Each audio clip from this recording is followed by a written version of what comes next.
दरम्यान वैष्णवी हगवणे मृत्यू प्रकरणातील आरोपी सासरा आणि दीराला तब्बल 8 दिवसांनी अटक झाली आहे। सासरा राजेंद्र हगवणे आणि दीर सुशील हगवणे गेल्या 8 दिवसांपासून फरार होता। तो 8 दिवस कुठे कुठे फिरला यावर आता एक नजर टाकूयात। 17 मेच्या दिवशी कारनं औंध रुग्णालयामध्ये मृतदेह पाहण्यासाठी ते गेले आणि अटकेची शक्यता लक्षात येताच त्यांनी कार बदलली। थार गाडीनं मुहूर्त लॉन्स त्यानंतर पवना धरण परिसरातील बंडू फाटक फार्म हाऊसवर त्यांनी मुक्काम केला। त्यानंतर 18 मेचा दिवस थार गाडीनं आळंदी आणि वडगाव मावळ परिसरात त्यांनी मुक्काम केला। 19 मे रोजी बोलेरो गाडीनं सातारा जिल्ह्यामध्ये त्यांनी पलायन केलं आणि पुसेगाव इथे त्यांनी मुक्काम केला। तर 20 मे रोजी पुसेगावातून पसरणी मार्गे कोगनळीतील हॉटेल हेरिटेज मध्ये त्यांचा मुक्काम होता।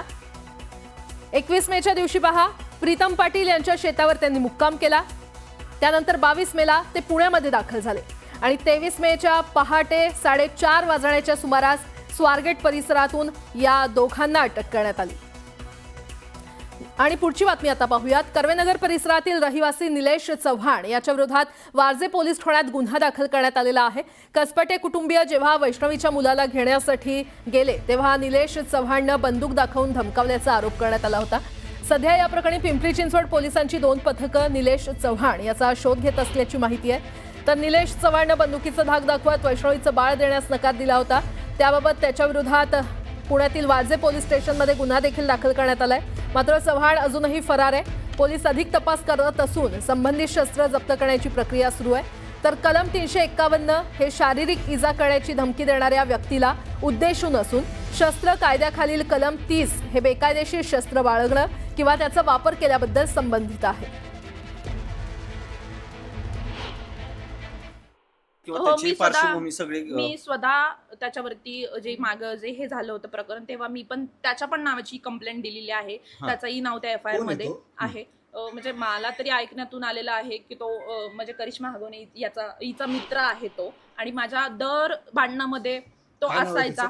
निलेश चव्हाण दर भांडणामध्ये तो असायचाच आणि तो सगळ्या मीटिंग घेऊन तो म्हणजे सांगणार की हे चुकीचं आहे हे बरोबर आहे। तो कायम मला आणि माझ्या मिस्टरांना चुकीचा ठरवत आला की करिश्मा बरोबर आहे, तुम्ही चुकीचे वागताय, असं करताय। कायम त्याच्या ऑफिसला जे कर्वेनगर वारजे मध्ये कुठे तरी आहे त्याचं ऑफिस, तिथे कायम मीटिंग झालेली आहे।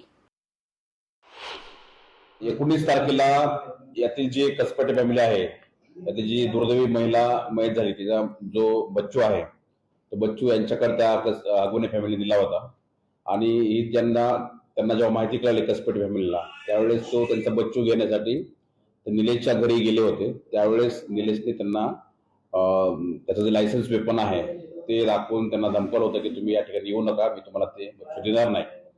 त्यावरून तो काल आपल्याकडे वारजे पोलिसला गुन्हा रजिस्टर आहे। याच्यामध्ये पुढचा तपास जो आहे ते वारजे पोलीस करत आहे। हा तर सर याचा क्रिमिनल रेकॉर्ड आहे। याच्या पूर्वी 2009 ला सुद्धा याच्यावरती एक NC दाखल आहे। NC वर त्याच्यावर प्रिव्हेंटेशन सुद्धा केलेलं आहे। नंतर याच्यावरती इंजवडे पोलीस स्टेशनला ड्रंक ड्रायव्हरचा पण एक केस दाखल आहे आणि त्याच्यावर सुद्धा त्याची पुढची प्रिव्हेंटेशन झालेली आहे। 2022 मध्ये याच्या पत्नीने, भाग्यश्री नाव आहे त्या पत्नीने, त्याच्यावरती 376-377 या कलमान्वये त्याच्यावरती गुन्हा दाखल केलेला आहे आणि त्याच्याविरुद्ध कोर्टामध्ये सुद्धा चार्जशीट पूर्वी गेलेला आहे। एकंदरीत पाहता याचे काही पास्ट क्रिमिनल रेकॉर्ड आपल्या रेकॉर्डवर दिसून येत आहे।